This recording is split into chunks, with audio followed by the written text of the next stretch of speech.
Hey guys, this is Maregaal here, Ben Yaakov. Welcome to my YouTube channel, and today I want to talk about a gentleman who responded to one of my videos and even took my video and put it on his channel, which is fine with me. There's no copyright with me. Go ahead and feel free, rip me apart. The gentleman's name and his channel is, at least the one he goes by, is Judah I Am King. Okay, so this is directly focused for this individual and for anybody who wants to learn the problems with the Bible. Stay here at this channel, okay?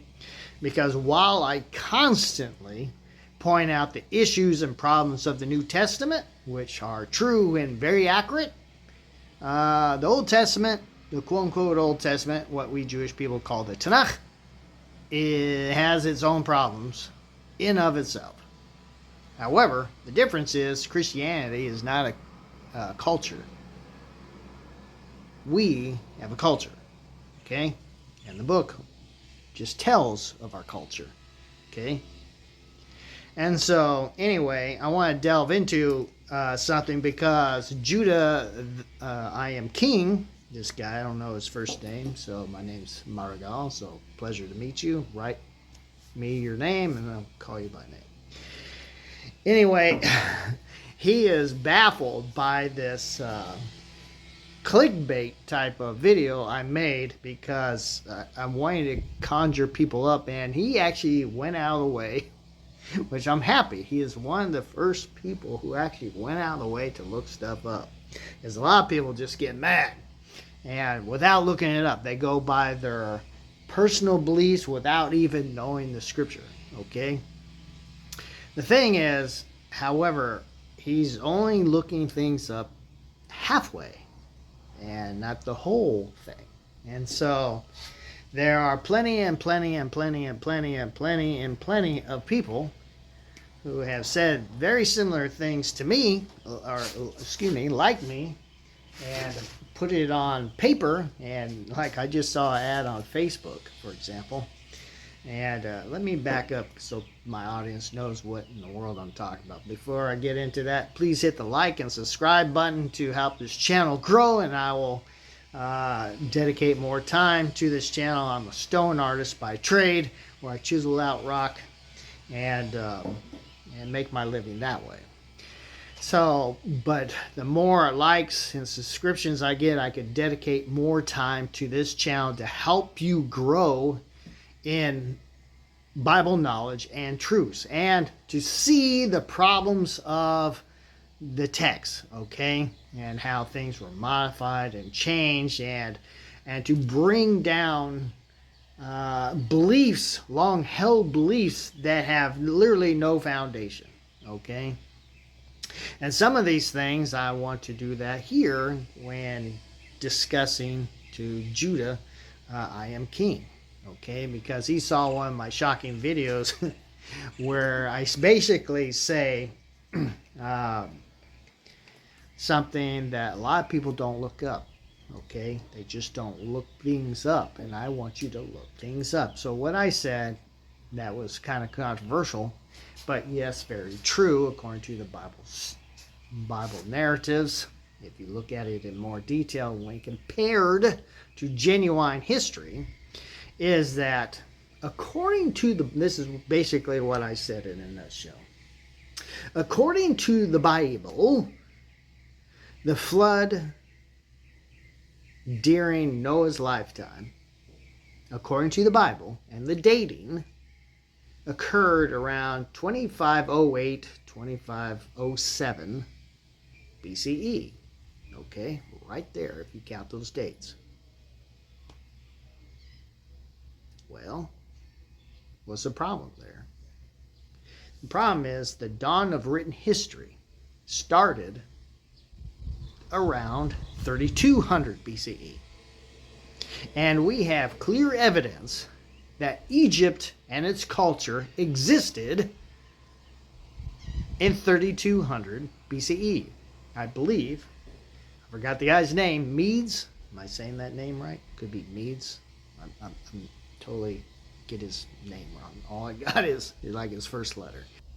So, anyway, he was like the earliest known by name Pharaoh that we have on record, the dawn of written history. Okay? So, now let's go back to the Bible. According to the Bible, in the narratives of Genesis, it says a great flood happened. Okay? And it wiped out every soul on earth. Okay? Every man, child, wife, woman, whatever, every beast, every fowl there. The only species that were saved were the species on that ark. Okay? 8 humans and the rest of the species. Whoever or whatever what was on that ark. Okay? It says all was wiped out. Okay. And if you add up the dates, it says the flood happened, like I said, in 2507 or 2508 BCE. Okay? But here's the problem. Since the dawn of written history, around 3200 BCE, the Egyptian culture has existed. There was no interruption in their culture from 3200 BCE all the way to Cyrus the Great, or the Persian Empire, to be probably more accurate. Okay? There's no interruption in their culture. None. Zero. Nada. Okay? So, if the flood happened, according to the Bible, in 2507-08 BCE, then that includes Egypt. Their whole society would have been wiped out. But the reality is, there is no break in the monarchies. Therefore, facts versus biblical stuff doesn't line up. Okay? Does not line up at all. This is why I said what I said. Okay? Now, Judah, I am king. Apparently, because he made a video, he took my video, put it on his screen and talked about me, blah, blah, blah. But he apparently has not, I'm saying apparently, could be wrong, but apparently, by his wording and his arguing, he has not taken the time, like many guys do, because, has not taken the time to add the dates to find things out. Okay? Let me give you an example of what I mean. I'm trying to make this quick as possible so you can grasp what I mean. Okay?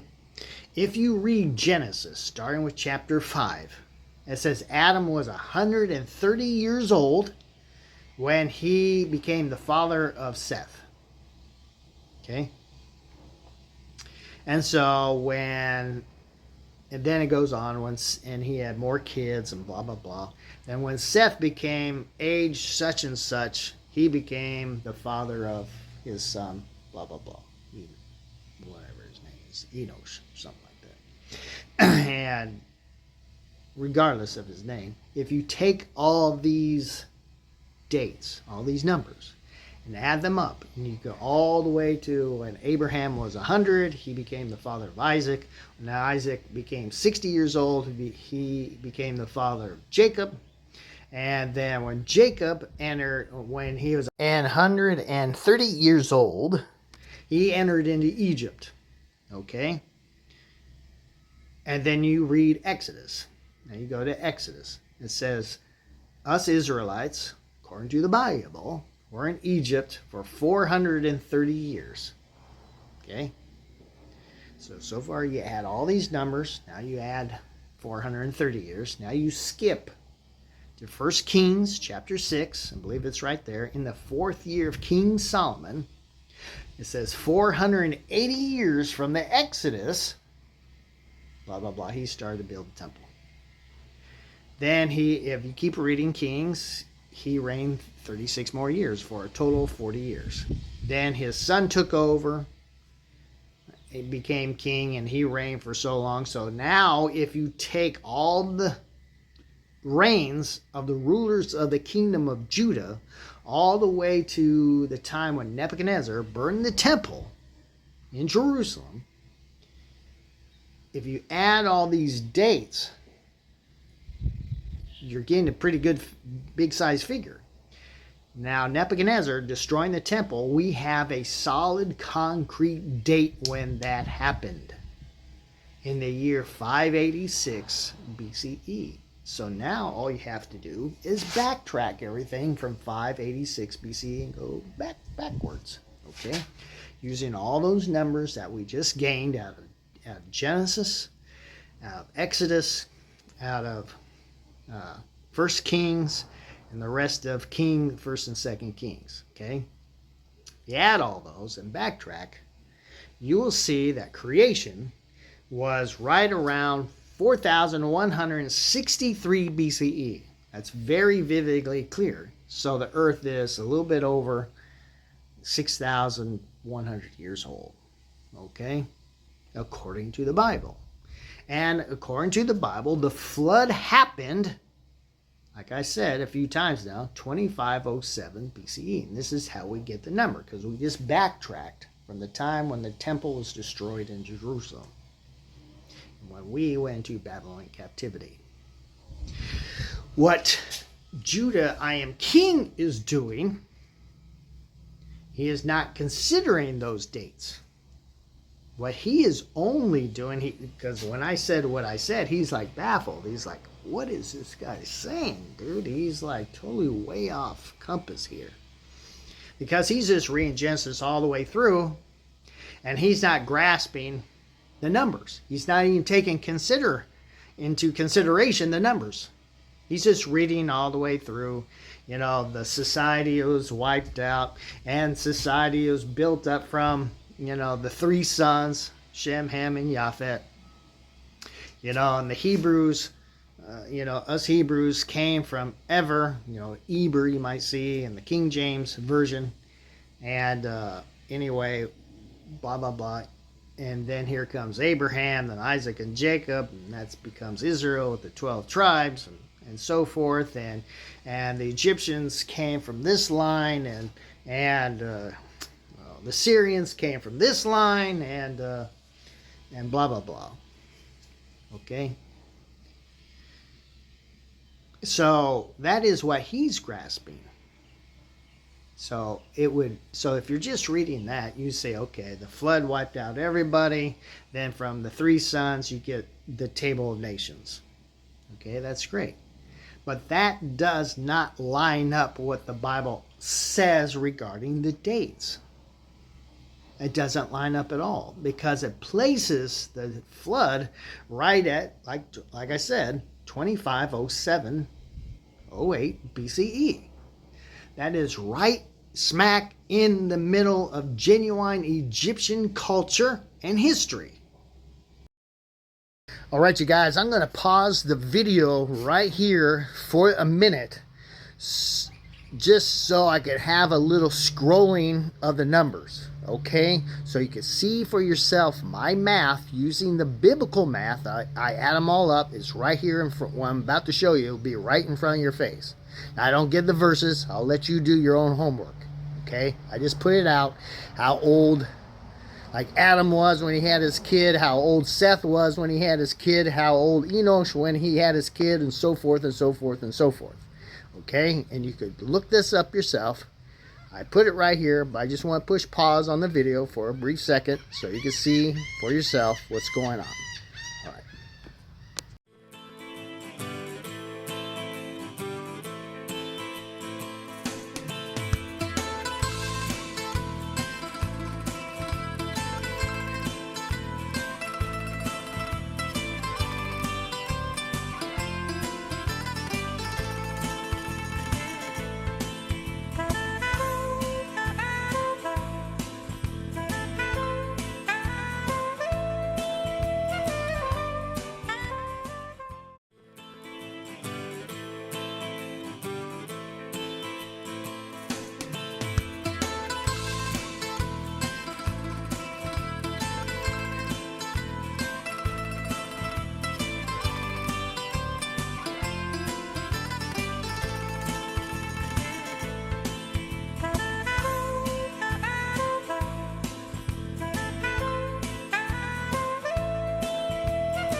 So it doesn't line up.